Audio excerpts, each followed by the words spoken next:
Paz e graça para você ligado nessa emissora. Começamos agora o seu programa de reflexão, entrevistas e debates de todas as noites. Hoje, naquele formato que você mais aprecia, com tempos definidos para as respostas e comentários. E o assunto de hoje é a soberania de Deus. Mais uma vez vocês vão falar de calvinismo? Sim, mas agora em relação a Satanás.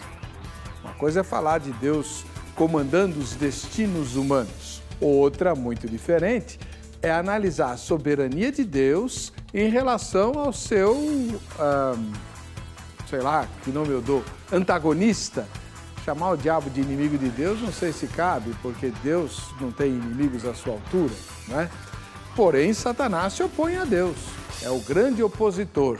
Como é que esse grande opositor se enquadra no sistema teológico calvinista, se esse sistema de fato, eu não sei, diz que Deus determina todas as coisas, controla todas as coisas e é soberano sobre todas as coisas. O diabo tem algum tipo de espaço para agir, tem livre-arbítrio ou, enfim, ele faz aquilo que Deus determina. A existência de Satanás é algo que foi planejado e determinado por Deus ou o quê? Né? Como é que a gente pode entender esse papel? Outra coisa, a gente sabe que o Satanás aparece na Bíblia lá no Jardim do Éden, na figura da serpente. Esse evento, essa aparição de Satanás, da serpente no Éden, fugiu do controle de Deus, escapou da vontade de Deus ou fazia parte do plano diretivo de Deus para a humanidade? Estas e outras questões vão ser abordadas nesse debate que nós estamos propondo. Preste bastante atenção, faça anotações e, se for necessário, depois você tira as suas dúvidas com o seu pastor. Está no ar o Vejam Só.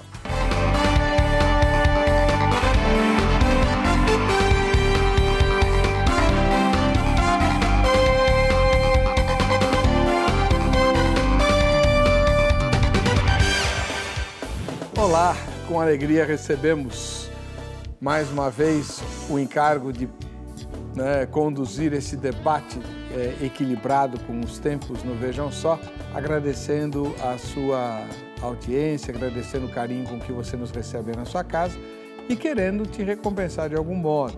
A nossa patrocinadora, a Agrade, tem um presente para você que votar na enquete e for sorteado ou sorteada.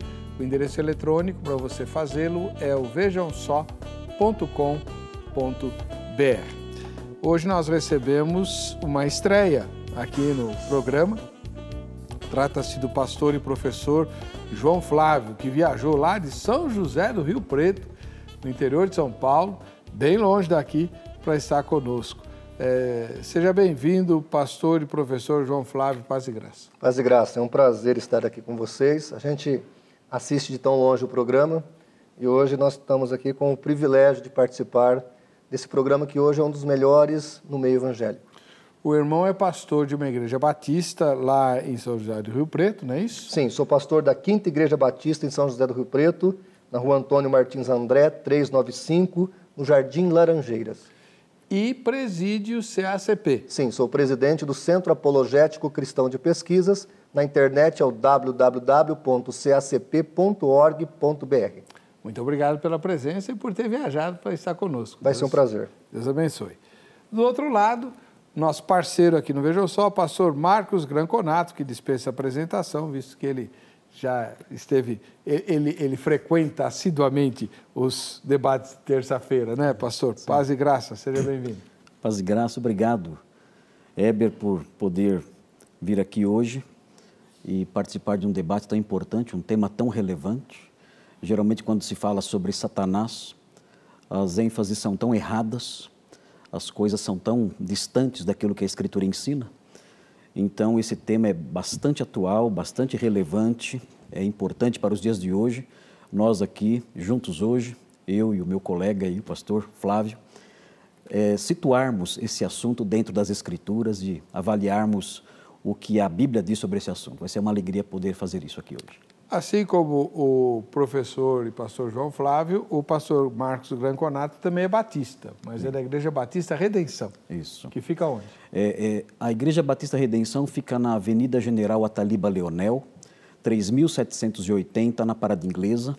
É uma igreja antiga, mas é uma igreja pequenininha. Eu estou lá há 20 anos, no ministério ali, e a igreja lá está com as portas abertas para receber os telespectadores, muitos fãs seus vão lá nos visitar, estão sempre lá com a gente, e fica o convite aqui aberto para todos irem lá participar da adoração conosco ali. Muito obrigado pela sua volta ao programa. Obrigado. Vamos ver a matéria que o nosso querido e amado Zeca preparou sobre o tema difícil que vamos discutir hoje. Sempre que falamos de calvinismo, logo, pelo menos para a grande maioria, aparece a seguinte ideia: Deus planejou, decretou e determinou de antemão o que teria que acontecer. Tudo faz parte do plano e da soberania divina. Essa pode ser considerada até uma boa definição para a teologia calvinista. Porém, ela cria um problema que até o mais fiel calvinista tem dificuldade para responder. Se todas as coisas são decretadas por Deus, logo, podemos afirmar que até mesmo todas as desgraças da humanidade fazem parte dos planos, do decreto de Deus? Com base nisso, qual é o papel do diabo? A conclusão lógica seria essa: o diabo não passa de um agente obediente dos decretos divinos. Seria isso mesmo? Qual é o papel do diabo no calvinismo? Essa é a pergunta do Vejam Só de hoje. Para a alegria dos arminianos, iremos apertar os calvinistas na parede. Brincadeiras à parte, sabemos que esse é um ponto delicado dentro da doutrina bíblica de Calvino. Para aqueles que são contrários à ideia defendida pelos calvinistas, a questão é a seguinte: no calvinismo, o diabo não passa de um instrumento nas mãos daquele que é realmente o responsável por todos os atos. Pois Satanás não faz nada que Deus já não tivesse predestinado de antemão que ele deveria fazer. Sendo assim, se há algo de mal no diabo ou em suas atitudes, é muito mais porque Deus determinou que seria assim, do que por qualquer ato livre do diabo, visto que nem mesmo o diabo é livre. John Wesley, em uma de suas pregações, disse: "Tu tolo, por que estás rosnando há tanto tempo? Tua mentira em esperar pelas almas é tão desnecessária e inútil quanto as nossas pregações." De fato, qualquer rosnado do diabo, qualquer ataque, qualquer tentação, qualquer enganação ou qualquer ímpeto dele contra nós não seria nada mais senão o que Deus determinou que ele deveria fazer. O diabo não é realmente a causa primeira de seus atos. Seus atos já estavam pré-determinados. Não havia nada que ele pudesse fazer a não ser aquilo que ele faz. As suas mentiras são inúteis, estão apenas cumprindo um decreto. O diabo é um servo passivo nas mãos de Deus, nunca um inimigo. Qualquer coisa que o diabo faz é porque Deus determinou que faria. O fato do diabo ser mau é mera coincidência. A causa primária é Deus. Tudo isso que colocamos é apresentado por aqueles que questionam o papel do diabo dentro da doutrina calvinista. Mas será que é isso mesmo? Ou ainda, não será isso correto? Afinal de contas, se Deus não estiver no controle de tudo, qual a garantia que teremos da vitória final sobre o nosso inimigo? A resposta para essa e para todas as outras perguntas irão aparecer agora no debate do Vejam Só, que já está no ar. Seguindo as regras do nosso debate chamado de presidencial, sempre começa aquele debatedor mais antigo, mais velho, né? E me parece que é o pastor Marcos Granconato, que hoje é o mais velho aqui. Pastor Marcos, a partir do próximo bloco, o senhor vai defender qual ponto de vista em relação ao tema? Bom, todos sabem que a minha concepção teológica, ela é voltada mais para o lado calvinista, né? da soberania de Deus sobre todas as coisas. Então eu vou, evidentemente, defender o decreto de Deus e os seus planos, sua soberania na história, na condução de todas as coisas. A providência dele, inclusive na administração dos seus atos em relação a Satanás e aos seus anjos e tudo mais. Destacando já de antemão que esse modo de agir de Deus, a sua soberania, os seus decretos, a sua forma de soberanamente conduzir essas coisas, destacando que isso tudo Deus faz sem anular a responsabilidade dos agentes, angélicos ou humanos, e sem se tornar culpado pelas ações desses mesmos agentes angélicos ou humanos. E ao dizer isso, ao afirmar isso, que Deus administra soberanamente esses atos todos e os seus decretos e os seus planos, e decreta essas coisas todas, e mesmo assim ele não se torna culpado, e tampouco os agentes se tornam inocentes, essa afirmação, ainda que seja difícil de se harmonizar com aquilo que nós conhecemos como lógico ou razoável, essa afirmação não é uma afirmação propriamente, especificamente calvinista. Na verdade, o próprio Armínio, quando ele falava sobre a providência de Deus, ele dizia essas coisas. E ele afirmava, isso fica claro nos seus escritos, nas suas exposições, né, de motivos e tudo mais, ele diz o seguinte, ele fala, olha, Deus realiza essas coisas de forma que, por meio da sua providência, todas as coisas estão debaixo aí da sua administração, e ele realiza isso de uma forma oculta, de uma forma misteriosa, de tal modo que ele não se torna culpado e também não anula a responsabilidade desses agentes. Agora, a forma como Deus faz isso, a forma como Deus realiza essas coisas sem se tornar culpado e sem anular a responsabilidade dos agentes, que é uma responsabilidade real, isso está oculto de nós. Então, o calvinismo afirma essas coisas, é um erro dizer que o arminianismo defende a responsabilidade humana e o calvinismo não defende a responsabilidade humana, mas defende só a soberania de Deus. Isso está errado afirmar isso. O calvinismo afirma a responsabilidade humana completa, total, e afirma ao mesmo tempo a soberania divina. O que o calvinismo não faz e não consegue fazer, porque não há material na revelação de Deus que nos ajude a fazer isso, o calvinismo não consegue harmonizar essas duas coisas, essas duas realidades. E não consegue realizar porque harmonizar, porque se ele tentar harmonizar, ele vai entrar no campo da teologia especulativa. Ele vai fazer especulações sobre a forma como Deus realiza isso.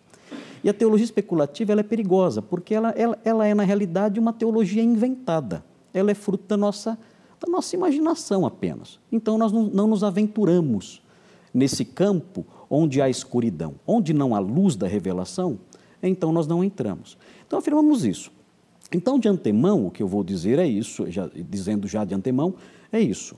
Satanás foi criado por Deus, está dentro dos seus decretos, dos seus planos. Deus não sabe somente o que acontecerá, mas sabe também o que aconteceria. Nós dizemos que Deus conhece o futuro, mas Ele não conhece só o futuro. Ele conhece também o futuro do pretérito. Ele sabe o que aconteceria. E por alguma razão que está escondida na sua sabedoria infinita e insondável, Ele decidiu criar Satanás, mesmo sabendo e até determinando que houvesse a queda, porque Ele sabia o que aconteceria se o plano fosse outro. E esse era o plano mais perfeito. E Ele fez isso de maneira a preservar a responsabilidade e de maneira dos agentes e de maneira a não se tornar culpado pelo mal. Como? Não sabemos, isso aí está oculto dos homens, nós só poderíamos responder isso inventando. E não é papel do teólogo inventar. O teólogo ele tem que afirmar, e quando ele chega num campo em que não há material revelatório que conceda a ele elementos para uma resposta, ele deve dizer aquilo que Calvino disse. Ele deve dizer que ele não sabe e que esse não sabe, consiste numa douta ignorância. É a ignorância de quem estudou e não encontrou a resposta. Esse foi o pastor Marcos Granconato, da Igreja Batista Redenção. E nós vamos ouvir agora o pastor e professor João Flávio, da 5ª Igreja Batista São José do Rio Preto, ele que preside o CACP, Centro Apologético de Pesquisas... Cristão de Pesquisas. Centro Apologético Cristão de Pesquisas.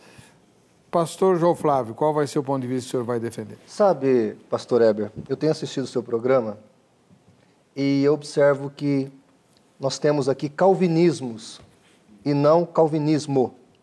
Calvinismos no plural. Então eu observo que várias pessoas que vêm a este programa para falar de calvinismo, eles têm o seu próprio calvinismo. Eles criaram, engendraram, manipularam e fizeram o seu próprio calvinismo. Cada um expressa do melhor jeito possível para tentar se virar com os ensinos de João Calvino. João Calvino é um peso, penso eu, para esses teólogos, ou para alguns deles, porque eles têm que tentar fazer uma junção entre o que a filosofia moderna e até a teologia mais acurada tem nos tempos de hoje, com o que João Calvino escreveu no passado. Então, é importante que o telespectador entenda que existe um calvinismo de João Calvino e existem os calvinistas, que criam seus calvinismos. E muitos deles já estiveram aqui e apresentam esse tipo de calvinismo. Uma outra coisa que eu observei também é que muitos arminianos, bons arminianos que estiveram aqui, eles não leram as Institutas. Eu fiz questão até de trazer as minhas, estão aqui do meu lado, porque eu li as Institutas, eu li João Calvino. Então, a crítica que eu pretendo fazê-la não é pessoal, é doutrinal, e é sobre o que João Calvino ensinou no seu tempo, na sua condição, com a sua teologia e o seu porquê, obviamente. E é claro que por mais que você tente compatibilizar que Deus decreta a ação do diabo e que o próprio Deus não tem culpa, né, vai deixar, por exemplo, se você ler Nietzsche, ele escreveu o Anticristo, vai deixar Nietzsche furioso. Por quê? Porque é uma questão lógica. Se Deus decreta, Deus é responsável. Se Deus é responsável, Ele é autor do pecado. John Wesley chegou a essa conclusão. Vários outros teólogos, desde a antiguidade, o Concílio de Orange, já havia chegado nessa conclusão. E é interessante observar que isso é uma questão bíblica. Eu li a Bíblia 2 vezes sozinho, sem teologia. E eu sempre entendi que Deus nunca poderia ser responsável pelas coisas erradas que acontecem na minha vida. Eu é que tomei escolhas erradas, é você que toma suas escolhas equivocadas, e isso te leva a um problema, a um beco sem saída. Com relação ao diabo, são muitas vezes nós que damos legalidade para ele agir na nossa vida. Não é porque Deus decretou, porque Deus ordenou, porque Deus mandou. Então esse é o ponto de vista básico, não só arminiano, mas de várias visões teológicas, inclusive luterana. Os luteranos também têm um pouquinho desse viés, né? Embora Lutero vai dizer que o diabo é o diabo de Deus, mas ele tem esse viés também. Então é uma questão que a gente quer abordar aqui, é isso. Porque não há como fugirmos da realidade. A gente tem que aceitar, cada religião tem que aceitar o seu profeta. E os calvinistas, não estou falando aqui do pastor propriamente dito, mas os calvinistas eles têm que assumir João Calvino. Ou dizer que não são calvinistas, é qualquer outra coisa. Porque se você é calvinista, você tem que aceitar o seu profeta, que se chama João Calvino. O senhor é o quê? Eu sou arminiano wesleyano. Meu viés é mais para o lado do wesleyanismo. Então é o arminianismo wesleyano. Exatamente. Tá bom. O senhor tem um livro que o senhor trouxe? Tenho. Vamos mostrar ele agora? Aqui. A gente vai mostrar aqui para para a câmera 1, Calvinismo Recalcitrante. Qual que é o objetivo do livro, pastor? O objetivo é justamente colocar o que é o calvinismo em detrimento da Bíblia e uma refutação teológica sobre a questão do livre-arbítrio, sobre a questão da expiação limitada e ilimitada, sobre a questão da predestinação, na visão wesleyana. Ficou muito interessante esse livro. Seguindo os 5 pontos de Dort ou não? Refutando os pontos. Ah, tá. Muito obrigado. Um é de presente para você. Eu já recebi lá, mas o senhor não fez a dedicatória. Depois faz, porque aí eu posso mostrar para o pessoal que vai lá na biblioteca, eu sou um grande amigo do autor, e ele me deu o livro, né? E é muito legal. Agora, você ouviu os dois sábios, nós queremos ouvir você. Vejamsó.com.br é o nosso site e você vai encontrar uma pergunta que você vai responder. Vamos lá. Na sua opinião, o diabo... Primeira resposta. É controlado por Deus? Controlado totalmente. É isso que a pergunta enseja, né? Segunda resposta. Tem livre-arbítrio, né? Ou Deus controla totalmente o diabo, ou você acha que o diabo tem um espaço para agir de forma independente. Terceira resposta. Não sei, ou nenhuma das anteriores. Quem votar na enquete, né, se habilita a ganhar o presente da Agrade, que é o livro A Jornada de Israel, do Dr. Bailey. Né? Tá aqui, deixa eu mostrar. Aqui, vamos lá. Esse aqui é o presente da Academia Teológica da Graça de Deus hoje, tá bom? É um comentário sobre o Antigo Testamento, né, a análise da Jornada de Israel e como ela é interpretada no Novo Testamento, fazendo paralelo com a nossa caminhada de fé cristã. A grade está espalhada no Brasil inteiro e está pronta para receber a sua ligação para te orientar qual é o melhor curso que você pode fazer na região que você mora. É só você ligar amanhã, no horário comercial, para o telefone que vai aparecer na sua tela. 0 operadora 11 3115 0819. 0 operadora 11 3115 0819. Liga lá amanhã no horário comercial, agora não tem ninguém, né? E se informa sobre os endereços da grade para você poder estudar a Palavra de Deus e também outros cursos, muitos que a grade tem, até curso de música, canto, música cantada, a grade está ensinando. Violino, gestão eclesiástica, análise bíblica, escatologia, pós-graduação em teologia. Tem um monte de curso lá. Você se informa direitinho para ver qual que é ministrado na região que você mora, tá bom? A gente volta já já com os tempos definidos para perguntas e respostas no Vejam Só.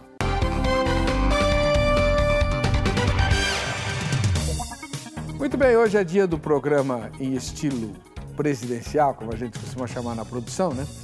Porque as perguntas serão feitas de mesmo número, de parte a parte, com respostas cronometradas, 3 minutos para cada resposta. E quem fizer a pergunta terá direito a comentar a resposta também em 3 minutos. E não tem direito à tréplica. Existe uma tentação, ou transforme a tréplica numa pergunta, né? Vamos lá? Pastor Marcos Granconato, da Igreja Batista Redenção, começa o debate. Ok. Foi dito aí no começo, né, que Calvino é um grande peso para os calvinistas e que os calvinistas, cada um tem a sua visão, tentando se livrar dos dilemas que Calvino inventou ou levantou. Na verdade, essa concepção é uma concepção que parte do pressuposto de que os calvinistas são pessoas que canonizaram as institutas e consideram as institutas inerrantes e infalíveis. Na verdade, o termo calvinismo, ele tem nuances diferentes, são nuances as mais diversas. O próprio Alistair McGrath, no seu livro acerca de teologia sistemática, histórica e filosófica, ele afirma que o termo calvinismo ele tem uma gama de significados. E, quaisquer que sejam os significados que Alistair McGrath tivesse em mente, nenhum deles se relaciona com a canonização das institutas. O calvinismo é um sistema que pode ser confundido, pode ser chamado muitas vezes de aliancismo. O aliancismo é chamado de calvinismo, teologia do pacto. Isso foi desenvolvido no século XVII, depois do próprio Calvino. Calvinismo pode ser a teologia de Dort, também, comecinho do século XVII.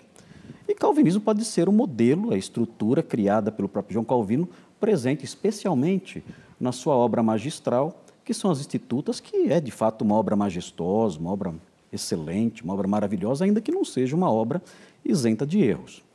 Então, eu queria deixar isso destacado. Agora, os problemas que surgem com a teologia de Calvino, eu gostaria de dizer que não são problemas que pertencem somente aos calvinistas. E aí é que vem a minha pergunta. O pastor Flávio, ele fala sobre o grande dilema de não tornar Deus o culpado pela origem do mal ou pelo pecado. Como o arminianismo se livra dessa acusação? Porque o arminianismo afirma que Deus não decretou, mas que Deus é presciente e sabia de todas as coisas. O grande problema que nós vemos aqui é que Deus, na questão da origem do mal e da queda de Satanás e tudo mais, Deus não foi somente presciente. Deus também foi um agente. Deus criou Satanás. Isso não é só saber, isso é fazer. Ele criou Satanás livre de culpa, livre de pecado, livre de qualquer impureza. Ele o criou, mesmo sabendo de antemão que ele cairia. Isso também não torna Deus responsável pela origem do mal ou da queda de Satanás? Deus também sabia que Satanás iria cair, Deus sabia que Satanás tentaria Eva. No entanto, ele criou a árvore, criou o jardim, fez o fruto brotar na árvore, criou a serpente, colocou a serpente no jardim, deu o teste para o primeiro casal, depois de ter criado o primeiro casal, ele fez tudo isso, ele não foi um mero espectador, ele realizou ações. Ele realizou ações que iriam redundar na queda, inclusive com Satanás sendo atuante ali. Então, ele não é só presciente, ele é presciente e agente. Isso também, pela lógica humana, também não coloca Deus como responsável pela origem do mal? Será que esse problema é um problema meramente calvinista? Ou será que esse é um problema bíblico, teológico, geral, que todos aqueles que creem na veracidade das Escrituras têm que enfrentar? Okay. Essa é a pergunta que eu quero fazer ao pastor Flávio. Como isentar Deus, que não somente sabia, mas agiu fazendo, mesmo sabendo? 3 minutos, pastor. Bom, se Deus tivesse criado o diabo, nós não teríamos como isentar Deus. Se ele criou o diabo, ele realmente é culpado, ele realmente é coautor. A Susan Wesley disse o seguinte, ela falou uma frase muito forte, que se Deus manipula o diabo, Deus tem menos caráter que o próprio Lúcifer, que o próprio diabo. Porque se Deus é manipulador, então ele tem menos caráter que a criatura com que ele trabalha. Nós sabemos que quem paga para matar alguém é muito mais mal do que quem matou. Quem foi matar precisava do dinheiro, desesperado, pegou o dinheiro, foi lá e matou. Mas quem manipulou, quem arquitetou o plano, foi outra pessoa, foi o autor intelectual da coisa. Mas olha que interessante, como a palavra de Deus é maravilhosa e simples. Deus não criou o diabo, Deus não criou Satanás. Deus criou uma criatura santa, uma criatura perfeita. Quando você vai em Ezequiel 28, do 11 em diante, Isaías 14, e você vai ver os textos que a teologia calvinista usa, inclusive, para definir a queda de Lúcifer, o anjo de luz, lá nós vamos ver em Ezequiel que ele era uma criatura perfeita, que ele era uma criatura importante. Inclusive tem um texto na Ezequiel que fala assim, que Lúcifer, ou anjo de luz, era o anjo da guarda, o anjo que guarda. Guarda o que se ainda não havia queda? No original hebraico, a ideia ali é aquele que conduz. Aí você vai vendo as obras dos tambores, fala o texto. Então a Bíblia vai mostrar nesse texto de Ezequiel, que os teólogos concordam com isso, que Lúcifer, ou esse anjo de luz, tinha ali a missão de conduzir os demais anjos que foram criados para o louvor do Senhor em adoração a Deus. Então foi esse ser que Deus criou, um ser perfeito, um ser santo, um ser angelical. E a Bíblia fala, em Eclesiastes, inclusive, que Deus, quando fez o homem também, o fez perfeito. Deus não fez nada imperfeito. A imperfeição vai justamente decorrer do fato da liberdade que Deus deu a esses seres. Né? Se eu fosse citar aqui um filósofo da antiguidade, que é Heráclito, ele vai dizer o seguinte, que o contraste foi importante para nós sabermos o que era o bem e o mal. Se não houvesse o contraste, talvez esse filósofo estivesse certo. Se nós não soubéssemos o que é o mal, talvez não conheceríamos adequadamente o bem, talvez seja por isso. Mas o fato, pastor Heber, que Deus, o Senhor, não criou um anjo mau, nem o diabo, nem Satanás. Ele criou um anjo de luz. Muito obrigado, pastor. Sempre às ordens. Pastor Marcos, seus comentários em 3 minutos. O pastor Flávio não resolveu nada. Continua de pé o problema do mesmo jeito. Eu não falei que Deus criou o diabo. Não falei que Deus criou o homem pecador. O senhor falou. Aliás, não falei. Aliás, nenhuma ortodoxia, nem calvinista, nem arminiana afirma isso, que Deus criou o diabo já sendo o diabo. Deus criou um anjo perfeito, santo, eu falei isso. Acho que eu me recordo bem da minha pergunta. Agora, a resposta do pastor não resolveu a questão. Eu falei, por que ele criou, né, o diabo? Claro, quando ele criou o diabo sem ser um anjo mau. Por que ele o criou bom, como ele era, ou sei lá como? Porque ele o criou sabendo que ele iria cair e como isso isenta. Essa foi a pergunta. E o pastor, ele ficou dizendo apenas que Deus não criou o diabo ruim.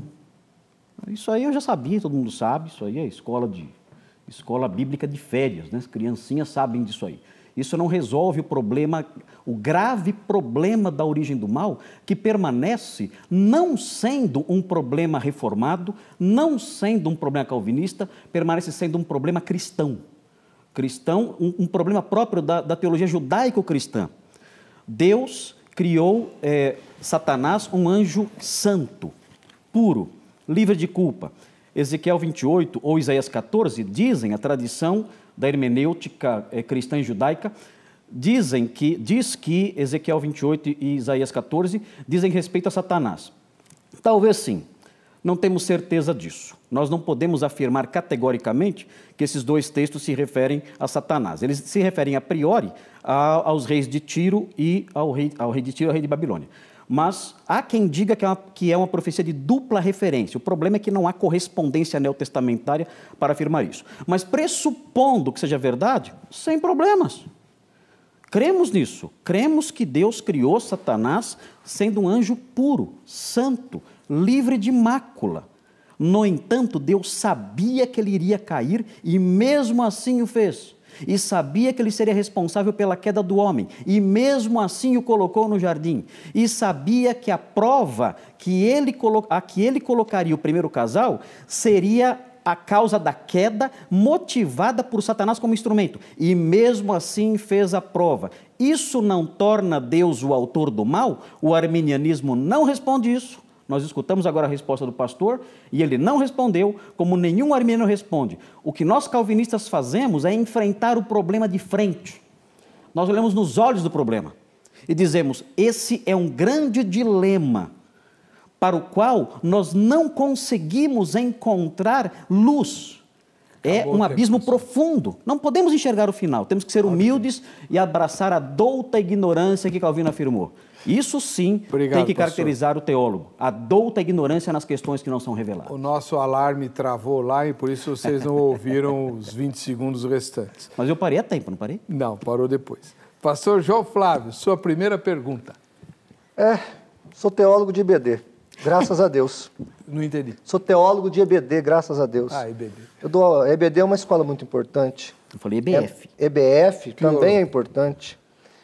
As crianças são importantes. Eu queria dizer, o pastor Branconato, primeiro eu conheci hoje aqui, quero tratar ele muito bem, não tenho nada contra pessoalmente, Claro não tenho intenção de lhe ofender, não estou aqui para ofender ninguém. Claro. Mas em 3 minutos, não dá para discorrer um tema desse, que já foram escritos tantos livros, e eu até citei Heráclito, né? Mas tudo bem, a gente deixa isso para lá. Heráclito, ele deve saber que trata sobre questão do bem e do mal também. Minha pergunta, pastor, e eu citei Ezequiel 28, Isaías 14, porque João Calvino fala do diabo. Mas vamos lá, minha pergunta.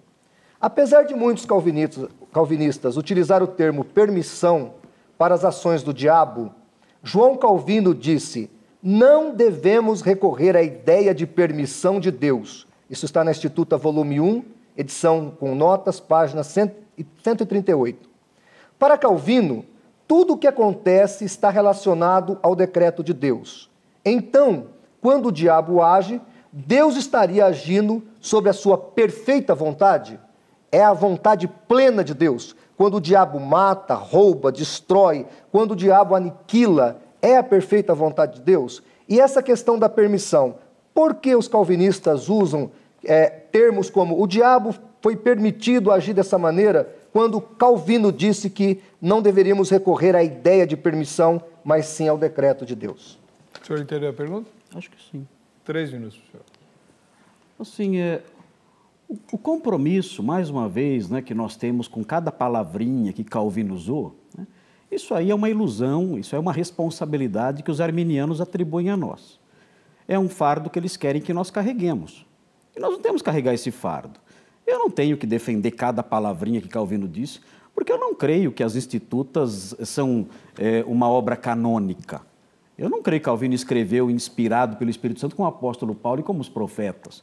Então não tenho compromisso nenhum em defender cada palavrinha que ele disse. Eu sei que, na verdade, ele disse no volume 1 também, ele falou também, quando ele mencionou Jó, ele falou que existe a permissão, que Deus permite Satanás ir até certo ponto. Ele usou a palavra permissão também, dizendo, ao comentar a história de Jó, que Deus permitiu que Jó fosse até certo ponto. Ele usou essa palavra. Então, não há problema nenhum nisso. E, de fato, eu acho que é possível usar as duas palavras. Quando eu vejo, por exemplo, a história de Jó, a Bíblia fala que Satanás compareceu na presença do Senhor e acusou Jó de ser um adorador interesseiro. E Deus disse ao diabo que ele poderia tocar em Jó, na vida dele, só não podia tirar a sua vida. Deus disse isso 2 vezes. E Satanás ficou dentro dos limites que Deus, e aí vem a palavrinha, permitiu. Deus disse, vá, você pode fazer isso, você tem minha autorização para fazer isso, mas só dentro desses limites que eu estou estabelecendo. Por outro lado, a palavra decreto também pode ser algumas vezes utilizada. Veja, por exemplo, eu vou dar aqui um exemplo que está presente no primeiro livro dos Reis, no capítulo 22, versículos 20 em diante. Eu vou ler aqui para vocês. O texto fala assim, perguntou o Senhor, quem enganará a Acabe para que suba e caia em Ramote Gileade? Um dizia desta maneira e outro de outra. Então saiu um espírito e se apresentou diante do Senhor e disse, eu enganarei. Perguntou-lhe o Senhor, com que? Respondeu ele. Sairei e serei espírito mentiroso na boca de todos os seus profetas. Disse o Senhor, tu enganarás e ainda prevalecerás. Sai e faze-o assim. Eis que o Senhor pôs o espírito mentiroso na boca de todos esses teus profetas e o Senhor falou o que é mal contra ti. Aqui nós vemos uma determinação de Deus. Vá lá e você vai ser espírito mentiroso na boca daqueles profetas. A Bíblia fala também que um espírito maligno da parte do Senhor perturbava Saul. A Bíblia diz. Tá, isso tudo é determinação divina. Deus faz isso sem se tornar culpado. É o que a Bíblia diz. Não posso fazer nada. Ok, vamos lá, pastor João Flávio. No site do cacp.org.br, lá nós temos mais tempo, né? Está respondido todas essas questões. Mas eu penso assim, os calvinistas precisam assumir João Calvino. Ou assumem João Calvino, ou não assumem João Calvino. Ou aceitam o que João Calvino disse, ou não aceitam. É uma coisa que tem que ser resolvida. Não pode ficar desse jeito, esse entrave. Quando interessa, interessa. Quando interessa, não interessa.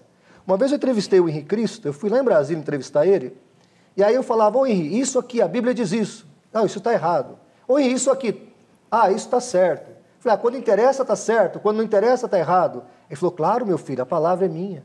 Então, às vezes, os calvinistas agem como Deus da palavra, no sentido de querer manipular a própria palavra. Olha, Calvino disse que não é permissivo, é decreto.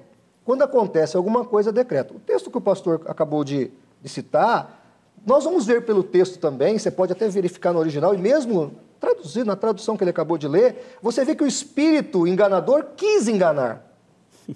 Ele quis, e assim foi permitido. Agora, permissão na Bíblia é uma coisa, decreto é outra.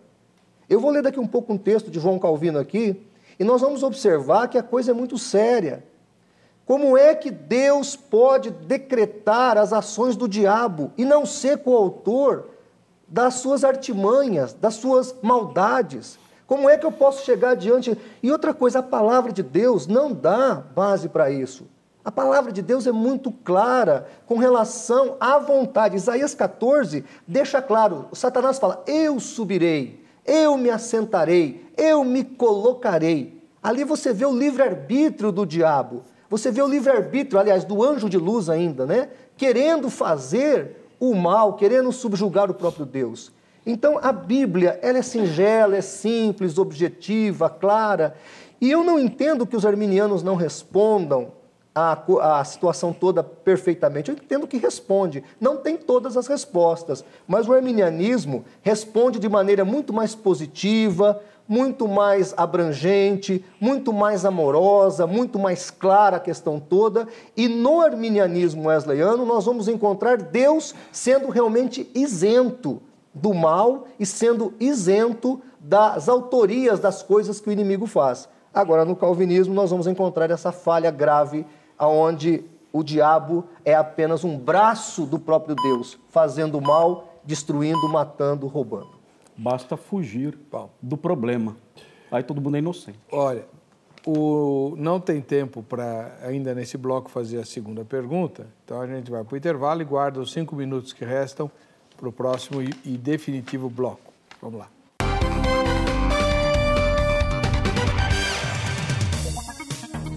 Muito bem, estamos de volta com o terceiro bloco do Veja Só, hoje discutindo o papel do diabo no calvinismo, representando o pensamento calvinista, o pastor Marcos Granconato, da Igreja Batista Redenção, representando o pensamento arminiano wesleyano, o pastor e professor João Flávio, presidente, né, do Centro Apologético Cristão de Pesquisas, do CACP. Pastor Marcos, sua segunda pergunta. Minha segunda pergunta é a seguinte. A Bíblia diz, em 2 Coríntios 12, de 7 em diante, fala assim, Paulo dizendo, e para que não me ensoberbecesse com a grandeza das revelações, foi-me posto um espinho na carne, mensageiro de Satanás, para me esbofetear, a fim de que não me exalte. Então é um instrumento colocado ali para que Paulo não se ensoberbecesse. Por causa disto, 3 vezes pedi ao Senhor que o afastasse de mim. Então ele me disse, a minha graça te basta, porque o poder se aperfeiçoa na fraqueza. Ou seja, Deus disse, não vou afastar esse espinho na carne, esse mensageiro de Satanás que está esbofeteando você. Ou seja, Deus está usando o diabo aqui para manter o seu servo dentro da humildade. A Bíblia fala que Satanás, um espírito maligno da parte do Senhor, possuiu Saul e o atormentava, E o texto é enfático e não deixa margem de dúvida na expressão um espírito da parte do Senhor o atormentava, de modo que ele fazia loucuras e até tentava matar Davi. Como o arminianismo lida com essas questões? Deus não está sendo aqui o responsável pelas maldades que aquele espinho na carne, mensageiro de Satanás, estava fazendo com o apóstolo Paulo ao esbofeteá-lo? Deus não é corresponsável por cada bofetada que aquele espírito maligno causava ou desferia contra o apóstolo Paulo? Deus não é responsável também pelas loucuras de Saul, já que o espírito maligno era da parte do Senhor e fazia essas coisas? Como o arminianismo lida com isso? É a mesma questão. Como o arminianismo lida com isso e mantém Deus inocente? 3 minutos, pastor. Até parece que o pastor está contra Deus, né? Está falando com uma veemência, como Deus faz isso? É umas perguntas complexas, mas às vezes o jeito que o pastor coloca parece que ele está perguntando para o próprio Deus. Talvez até seja uma dúvida do coração mesmo que o pastor tenha. Bom, em primeiro lugar, o texto de Coríntios que ele citou, é só continuar lendo o texto. O mensageiro que esbofeteava Paulo, ele vai falar, são os falsos irmãos, eram os fariseus, os saduceus, está no contexto exegético, é só ler o texto. É o mensageiro de Satanás? Só o senhor ler o texto, está lá escrito, ele vai falar dos falsos irmãos, dos falsos obreiros, dos fariseus, dos saduceus, dos religiosos judeus. E esse espinho de Satanás, que são os falsos irmãos, muitos pastores passam por isso na igreja, né? Quantas vezes o pastor ora, meu Deus, me livra daquelas pessoas que me perseguem na igreja. Muitos pastores falam isso, reclamam disso, mas eu acho que isso é uma experiência que Deus quer que nós tenhamos e Deus não vai livrar-nos dessa situação. Nós vamos passar por isso, nós vamos ter que enfrentar isso. Então, é claro que existem outras interpretações do texto de Paulo em Coríntios, mas a maior parte dos teólogos vão dizer que o espinho na carne de Paulo ali eram os falsos irmãos, a perseguição que ele passava, toda essa circunstância contextual que ele vivia, que o senhor sabe que não foi fácil, Paulo. Paulo foi apedrejado, Paulo foi morto, Paulo ressuscitou, Paulo sofreu muito, ou ele foi tido como morto, né? Ele passou por várias situações bastante complexas. Com relação ao texto do Velho Testamento, o arminianismo, o wesleyanismo responde com a palavra permissão, sempre permissão. E por que eu foco nessa palavra, pastor Heber? Porque é muito, muito, muito diferente eu permitir alguém de fazer alguma coisa e eu decretar que alguém faça alguma coisa. É muito diferente. Há uma enorme distância entre as duas palavras. E que nós observamos aí, que o pastor até citou muito bem, o próprio João Calvino às vezes tenta intercambiá-las, mas isso é para engodar quem está lendo ou quem está ouvindo. Porque é diferente as palavras. Quando eu decreto alguma coisa, eu quero aquilo, eu mandei fazer. Quando eu permito, é diferente. Eu apenas deixei que acontecesse. E nós entendemos que muitas vezes o mal age na vida das pessoas porque o próprio homem acaba dando liberdade para que o maligno o ataque. A Bíblia fala, se permanecermos na luz, o maligno não ataca. Se permanecermos na verdade, João vai dizer, o maligno não ataca. Mas quando saímos da verdade, quando saímos do princípio bíblico, nós abrimos brecha e aí o inimigo ataca. Tá bom, obrigado. Pastor Marcos, seus comentários. Não existe nenhuma base nos textos que eu li para falar de permissão, sei lá o que. Isso é uma inferência conveniente apenas. Isso aí foi inventado, acabou de ser inventado, para se livrar do velho problema. Na verdade, a Bíblia fala, com relação a Saul, que um espírito maligno da parte de Deus atormentava. O texto deixa claro, quando diz da parte de Deus, que foi o próprio Senhor quem o enviou. É isso. E era uma forma de punir o próprio Saul. Não é que um espírito teve lá o seu livre-arbítrio e, independente da determinação de Deus, foi lá e fez o que fez. O texto deixa claro que nada disso. Então é fácil criar um termo permissão e tentar fugir do grosso do problema. A palavra permissão, como eu já disse aqui, não isenta Deus de nada. Se alguém quer defender Deus que não precisa ser defendido, Deus não, eu posso afirmar tudo que eu afirmo aqui sem ter que defender Deus. Eu não tenho que defender, Deus faz o que Ele quer.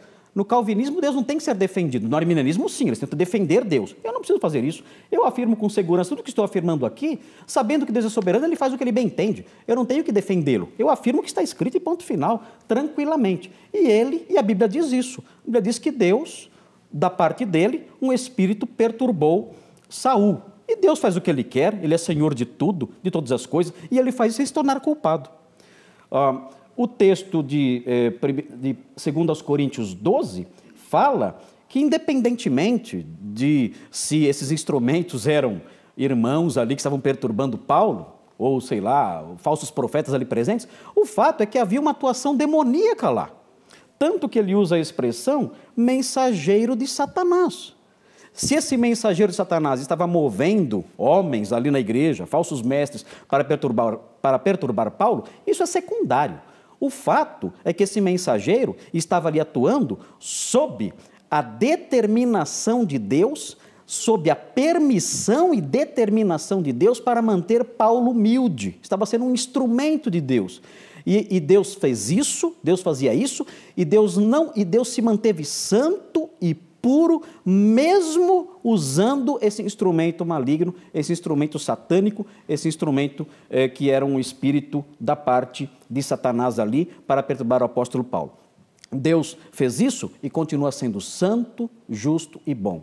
Seja Deus verdadeiro, e todo homem, e todo espírito, eu posso completar, seja mentiroso. Eu não tenho que defender Deus, não tenho que sair em busca da defesa dele. Não, eu apenas afirmo a sua palavra e creio que Ele é soberano, Ele realiza o que quer, Ele usa o mal segundo os seus propósitos, e Ele não precisa ser defendido, eu não tenho que ser advogado de Deus. Não, os arminianos têm que fazer isso. Eles tentam fazer isso, mas não conseguem, dão respostas que não satisfazem a lógica que eles tanto querem satisfazer. Agora é a vez do senhor responder. O pastor João Flávio fez uma única pergunta, o senhor já fez duas, então agora ele vai fazer a segunda pergunta dele. Em primeiro lugar, é difícil a gente ter que falar de um tema tão abrangente com tão pouco tempo, né? É um tema muito abrangente, tá certo? E é bastante complexo. Então, eu vou tentar aqui me deter no tema e não nas provocações. Eu não posso, inclusive, até por uma questão de ética, nós somos da mesma ordem, eu provocar e desrespeitar o meu colega. Mas a questão que nós elaboramos aqui é a seguinte: se o diabo só faz o que Deus determina, então para que Jesus, que sempre fez a vontade do Pai, se manifestou? Aí eu cito o texto de 1 João 3,8.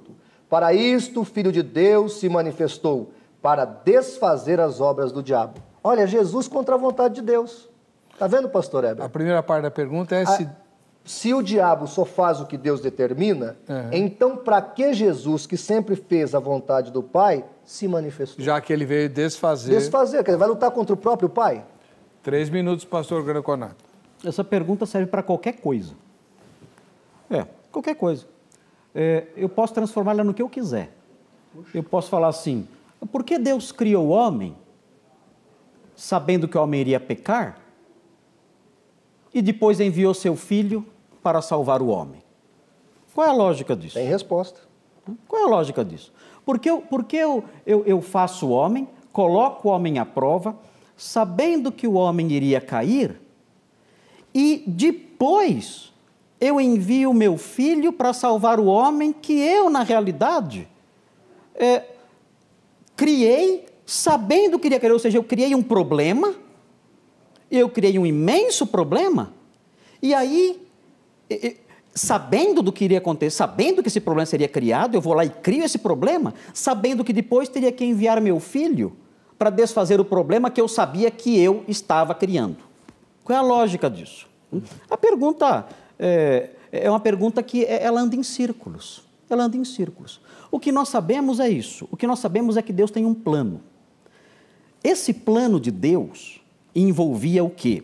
Envolvia a criação do homem, envolvia a criação de Satanás, envolvia a queda de Satanás. A Bíblia fala dos anjos eleitos, ou seja, existem anjos não eleitos.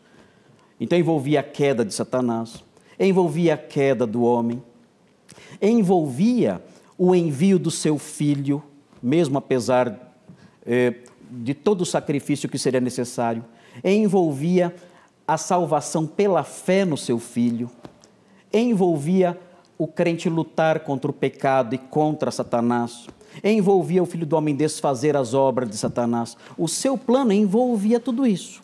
Agora nós podemos dizer, por que, se havia inúmeras outras possibilidades, Deus escolheu esse plano que envolvia tudo isso? O porquê de Deus ter escolhido esse trajeto, essa trajetória, está na sua sabedoria infinita. Deus decidiu, na sua soberania infinita, construir a história desse jeito. Desse jeito, Deus pôde mostrar a todo o universo, angélico e humano, a sua misericórdia, a sua ira, a sua graça e a sua infinita sabedoria. Em Romanos 11, por exemplo, a Bíblia fala que Deus endureceu os corações dos judeus e depois os provocou em ciúmes com os gentios para que os judeus crescem de novo. Que lógica existe nisso, em ficar fazendo e desfazendo? Paulo fala, olha, isso aí é uma demonstração da sua infinita sabedoria. Ele termina o capítulo 11 dizendo, ó profundidade de riqueza, que sabedoria infinita. Ele poderia fazer de outro jeito, mas ele decidiu fazer desse jeito. E a resposta a isso reside na sua infinita sabedoria, que decidiu que essa forma de agir seria uma forma de agir que manteria a sua glória. Bom, Pastor, posso falar a mais que ele falou também? O senhor vai ter 30 segundos a mais no seu mas comentário. eu preciso de um sinalzinho antes, aí não preciso. Veja bem, o pastor citou Romanos 11, ele não leu 2. O capítulo 2 de Romanos fala o porquê Deus entregou o coração das pessoas para serem endurecidas. Lá está escrito. Quem está lendo, quem está ouvindo aqui, quem está assistindo o debate, está percebendo que eu estou tentando responder as perguntas e eu sei que é difícil respondê-las. Agora, quem está fugindo das perguntas não sou eu. Eu estou fazendo a pergunta para o pastor, eu gostaria de uma resposta. Resposta não foi dada. Resposta não está aqui. Ela não foi, nenhuma tentativa de dar a resposta foi feita.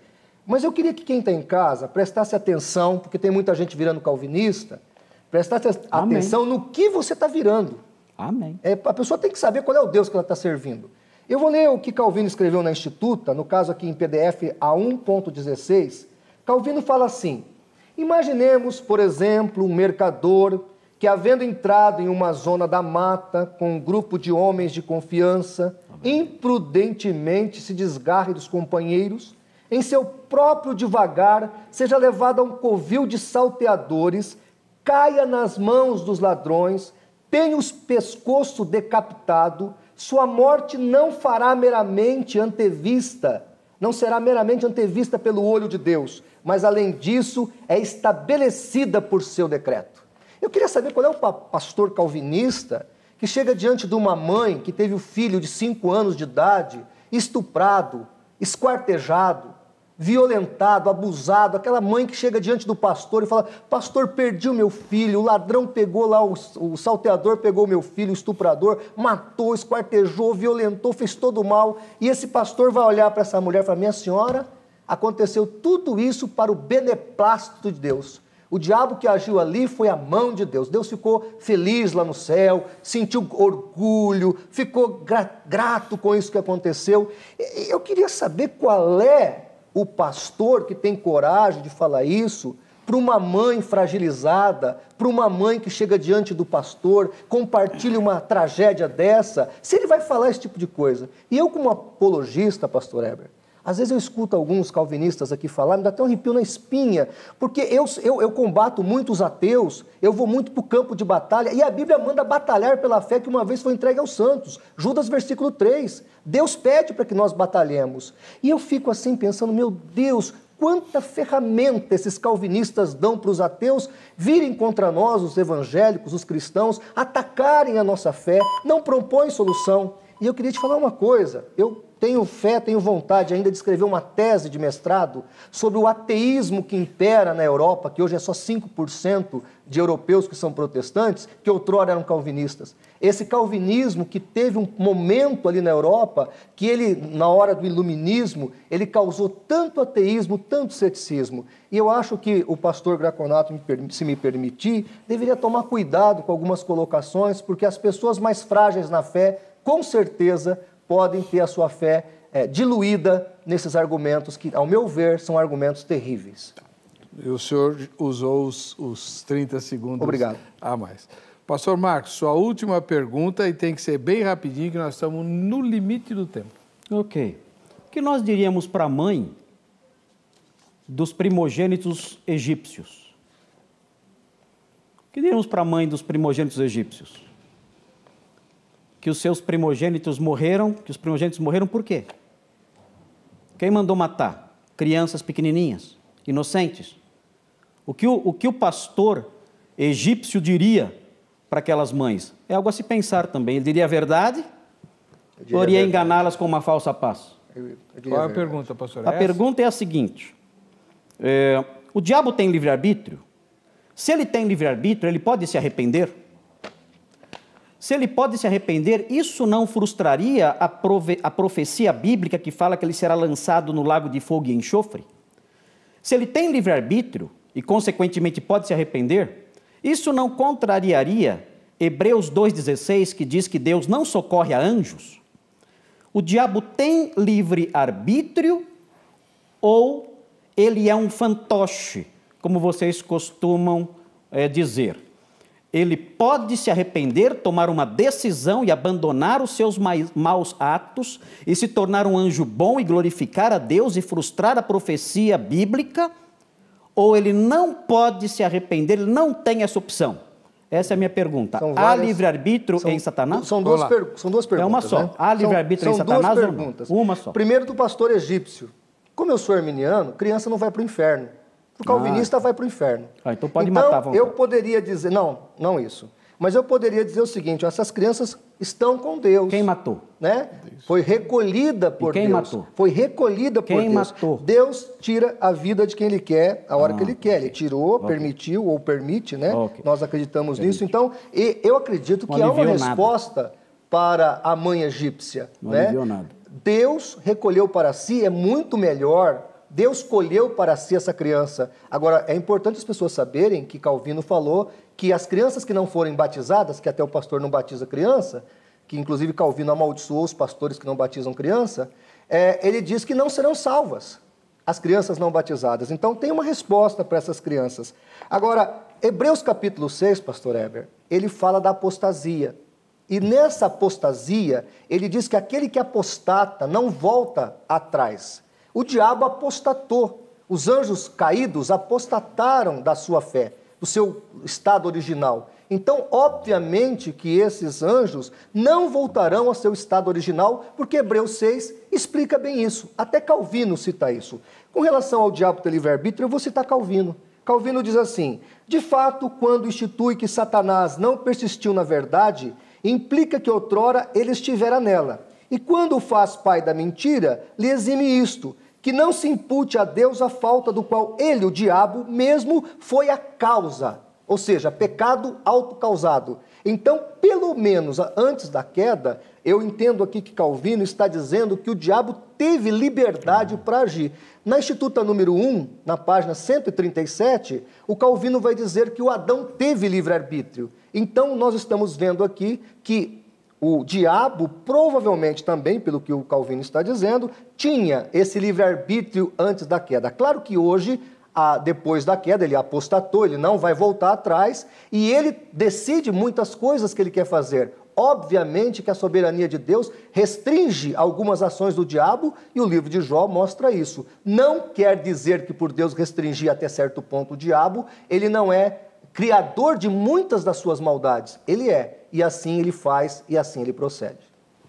Seus comentários, pastor. Todos nós afirmamos que Satanás tinha livre-arbítrio antes da queda, antes de cair. Todos nós afirmamos que Adão tinha livre-arbítrio antes da queda. A perda do livre-arbítrio é decorrente da queda. Agora, pela resposta que o pastor deu, então fica claro para mim, estamos de acordo, Satanás não tem livre arbítrio. Ele não pode se arrepender. E o pastor afirmou isso aí, estou satisfeito com a resposta, eu concordo com isso. Satanás não tem livre-arbítrio. Agora, como lidar com isso e dizer que Satanás não é um fantoche, se ele não tem poder de decisão, se ele não pode decidir abandonar o mal, abandonar as suas práticas erradas, como lidar com isso e dizer que Satanás ainda tem livre-arbítrio, como muitos arminianos afirmam? E essa questão do livre-arbítrio é uma questão muito estranha, porque os arminianos dizem que se nós não temos livre-arbítrio, nós somos fantoches. Eu não sei como os arminianos lidam com isso, porque me parece que no céu, nós, os crentes, ali presentes no céu eternamente, nós não teremos a opção de desobedecer. Nós não teremos a liberdade de tomar uma decisão e desobedecer a Deus e não louvá-lo mais e não glorificá-lo mais. Essa ausência de liberdade de fazer o que eu achar melhor, escolher entre o bem e o mal, essa ausência não é também a falta do livre-arbítrio? Isso significa que no céu nós seremos fantoches? Ou é possível haver uma restrição do arbítrio e ainda assim eu ser uma pessoa plena, completa, exercitando a minha vontade? É possível isso ou não? Então, os arminianos atacam esse aspecto do livre-arbítrio, mas não lidam com os problemas que isso gera. Lida, pastor. E vivem oferecendo respostas insatisfatórias, porque as respostas que buscam eles tentam encontrar na razão humana. E a razão humana não consegue oferecer essas respostas. Consequentemente, os arminianos acabam fazendo esse papel de rodear, né, o problema e não cair no centro do problema e nunca satisfazer o coração daqueles que perguntam. Tem resposta, muito bom, né? Pastor João Flávio, estou estourando no tempo. A última pergunta do senhor. Então tá bom. Em primeiro lugar, tem resposta. Todas as questões que o pastor colocou têm resposta, são respondidas. A questão do céu, a questão do apóstata, isso tem resposta. E eu não disse que o diabo não tem livre escolha e um arbítrio. Eu disse que ele tem um arbítrio limitado. Mas ele tem. Então, mas vamos lá, meu caro. Isso é bem colocado pelo arminianismo. Então não é livre. Sua pergunta, pastor. Tudo bem, vamos lá. Você concorda que o diabo é o adversário de Deus? Tal conclusão não colocaria Deus e o diabo em pé de igualdade? Isso não seria uma má interpretação da soberania de Deus? Essa é uma questão que eu estou perguntando. Eu quero até que o pastor corrobore comigo, eu vou corroborar com ele, porque nós encontramos algumas pessoas exacerbando o poder do diabo na sua própria vida ou na própria existência. Tem pessoas que dão ao diabo um poder além da conta, que ele na verdade não tem. Então eu queria que o pastor respondesse essa questão. 3 minutos, pastor. Sim, claro. Eu acho que nesse aspecto, eu e o pastor Flávio estamos aqui discutindo bastante aqui, e pode dar a impressão que a gente é inimigo, né? Os telespectadores, eles pensam que aqui no programa a gente acaba brigando e quando acaba o programa a gente vira as costas um para o outro e não olha mais na cara do outro. Quando na verdade a gente é amigo, nós rimos juntos e tiramos fotografia juntos. Estamos aqui debatendo e debate é isso aí. Então, nesse aspecto, nós estamos de acordo, teologicamente falando. Cremos sim que o diabo é o adversário de Deus. E é errado atribuir ao diabo, no entanto, ainda que ele seja adversário de Deus, é errado dizer ou pensar que esses dois adversários estão em pé de igualdade. O diabo é adversário de Deus, mas ele é como um jangadeiro que ataca um navio de guerra. Esse é o adversário. É um jangadeiro com um pedaço de pau atacando um navio de guerra. Ele continua sendo adversário, mas não é um adversário à altura. É claro que Deus não sofre golpes dele. É claro que o fato dele ser inimigo não o coloca em pé de igualdade. Se alguém que está em casa pensa que existe aí no mundo essa ideia aí, né, que existe no universo que Deus criou um Deus do bem e um Deus do mal, os dois brigando para ver quem ganha a briga, né? Isso aí não é cristianismo, isso aí não é calvinismo, isso aí não é arminianismo, isso aí sequer é cristianismo.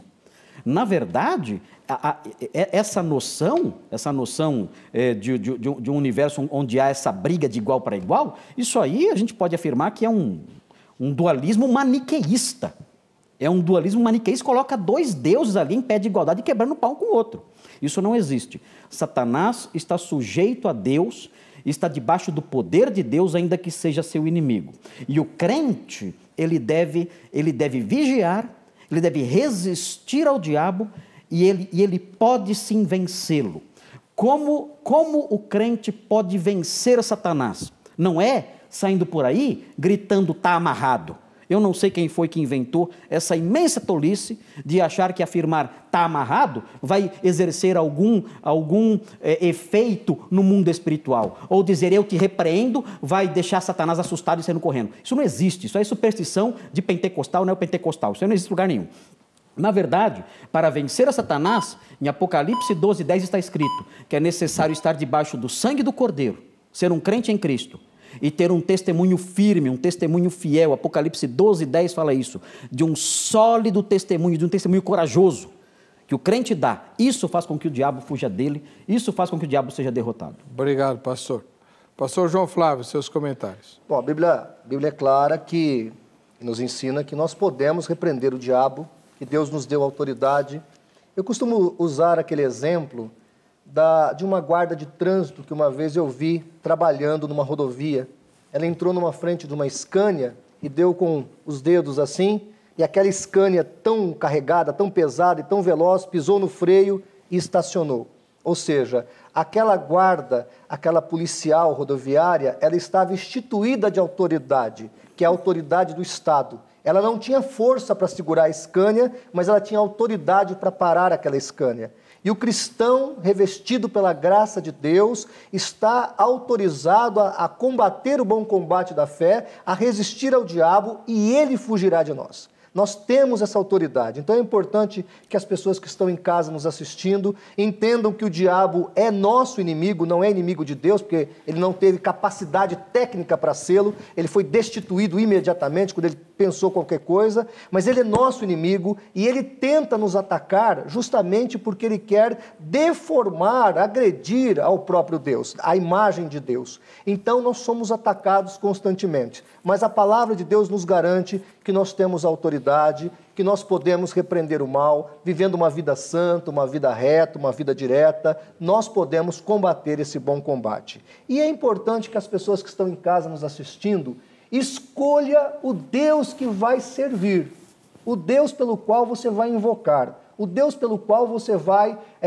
viver a sua vida diária, um Deus que te ama, um Deus que se manifestou para desfazer as obras do diabo, um Deus que se manifestou para trazer liberdade, graça, virtude sobre a tua vida. E eu quero que você entenda uma coisa, no século IV para o século V, trouxeram uma doutrina que 90% das religiões mundiais acreditam, chamado determinismo, onde as pessoas nasciam destruídas, nasciam agonizadas, debaixo de um fardo existencial que não podia mudar de casta, que não podia mudar de vida, até que apareceu o cristianismo, que mostrou um Deus que mudava a nossa sorte, que mostrou um Deus que quebrava os grilhões que nos cativava, que nos deixava cativo, um Deus que fazia com que nós poderíamos ser criaturas livres na graça do Senhor. E é esse Deus, pastor Heber, que eu prego, que eu acredito, que eu ensino, é esse Deus que se manifestou para trazer vida e vida em abundância. Amém.